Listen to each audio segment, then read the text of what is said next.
Sir Vijay Devarakonda గారి పైన అంటే గతంలో ఒక ఈవెంట్‌లో పాకిస్తాన్, ఇండియా మధ్య వార్ జరుగుతున్నప్పుడు ఆయన చేసిన కామెంట్స్‌ని ఇప్పుడు దాన్ని మళ్ళీ తీసుకొని కేస్ పెట్టడాన్ని ఎలా చూస్తారు సార్?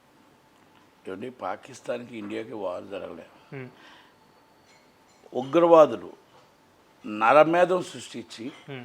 మన అక్కలు మన చెల్లెళ్ళు నుదుటి బుట్టిన చదివేసి 30 మందిని పట్టున పెట్టుకుంటే ఆ ఆ దాడిలో కసితో దేశమంతా ఉంది. కసి పగతో దేశమంతా ఉంది. ఎక్కడి నుంచో వచ్చినవాడు మన అక్కల్ని మన చెల్లెళ్ళని నుదుటి నుంచి రక్తం తిలకం తుడిచేశారు అని చెప్పి అందరికీ బాధ ఉంది. అంటే మన వాళ్ళని నరమేధం చెప్పి చంపేశారు అని ఒక బాధ ఉంది కదా. ఆ బాధని మనం ఎంజాయ్ చేయకూడదు. ఆ బాధలో మనం ఉంటే మనం కూడా వెళ్ళి ఫైట్ చేయాలి. కనుక అసలు అక్కడికి గిరిజనుల తెగలకి సంబంధం ఏంటి అంటే ఏ నోటికి వస్తే అది మాట్లాడమే. మీరు సెలబ్రేట్ అవ్వచ్చు, షార్ట్లు రావచ్చు, మీకు షార్ట్ టైం మీకు డబ్బులు రావచ్చు. ఒకప్పుడు మనమేటో గుర్తుపెట్టుకోండి. మీకు షార్ట్ టైం డబ్బులు సెలబ్రేట్ అయిపోవచ్చు. తెలంగాణకి ఈరోజు మీరు మీతో ఒక పెద్ద హీరో అయిపోవచ్చు. కానీ మాట్లాడేటప్పుడు ఎదుటి వాళ్ళని మనం కించపరచకూడదు, కులాన్ని కించపరచకూడదు, మతాన్ని కించపరచొద్దు. మనకు ఫ్రీడమ్ ఆఫ్ స్పీచ్ అని ఎందుకు ఉందంటే భావస్వేచ్ఛ ప్రకటన. అంటే మనకు భావస్వేచ్ఛ ప్రకటన అంటే ఎదుటి వాళ్ళని కించపరచమని కాదు, ఎదుటి వాళ్ళని మన కులాన్ని కించపరచమని కాదు, మతాన్ని కించపరచమని కాదు. మనం చేతనైతే ఖండించండి. పైల్గామ్ దాడిలో ఇలాంటి వ్యక్తులు మన రావటానికి లేదు. ఇలాంటి వ్యక్తులు మనకు అందరం కలిసికట్టుగా ఉందాం. మొత్తం టోటల్గా ఒక మురళీ నాయక్ చనిపోయాడు, ఒక 30 మంది చనిపోయారు, మన తోటి మనుషులు చనిపోయారు. అది కనుక మన దేశస్తులు చనిపోయారు. అది మనం పైల్గామ్ దాడిలో మనం ఖండించవలసిన బాధ్యతని ఇక్కడికి ఎలా ముడి పెడతారు మీరు?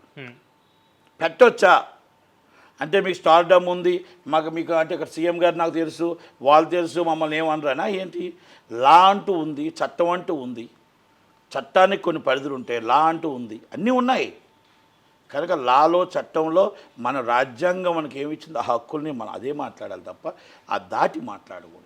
కనుక దాంట్లో ఆయన కేసు పెట్టడమే కాదు, ఇంతకుముందు సో మెనీ టైమ్స్ ఎలా నోటు తూలాడు ఆయన. ఇంతకుముందు కూడా చాలా దారుణంగా మాట్లాడాడు. అంటే ఆయనకి ఏంటంటే ఒకటి చిరంజీవి గారిని చూసి నేర్చుకోమనండి, రామ్ చరణ్ గారిని చూసి ఎదుగుని కొలిది ఒదుగుంటారు. మన స్టార్ వస్తున్న కొలిది జాగ్రత్తగా ఆచితూచి మాట్లాడతారు. అంటే మనం పెరుగుతున్న కొలిది బాధ్యతలు పెరుగుతాయి, మనం ఎదుగుతున్న కొలిది బాధ్యతలు పెరుగుతాయి. ఎదుగుతున్న కొలిది మన కోసం ఎంతోమంది ఫ్యాన్స్ మన మాట కోసం ఎదురు చూస్తారు, మన ఆజ్ఞ కోసం ఎదురు చూస్తుంటారు. ఎందుకంటే మనం ఏ మాట మాట్లాడితే దాంట్లోనే వాళ్ళు మనగా తీసుకుంటారు, కనుక ఫాలో అవుతుంటారు. కాబట్టి మనం చాలా జాగ్రత్తగా మాట్లాడాలి. కనుక ఎదుటి వాళ్ళు తెగల కోసం, ఎదుటి వాళ్ళు మన కులం కోసం, ఎదుటి వాళ్ళు మతం కోసం మాట పైల్గామ్ దాడి అనేది వాళ్ళు నరమేధం సృష్టించారు.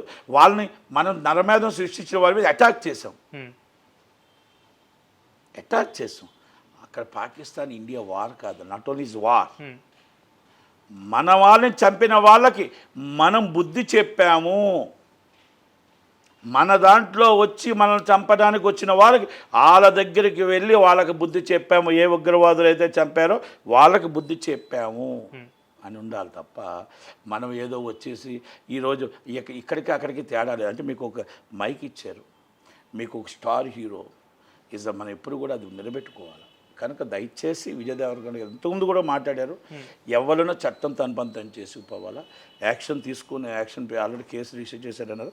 కనుక కరెక్ట్ అని అనుకుంటున్నాను నేను. Thank you very much.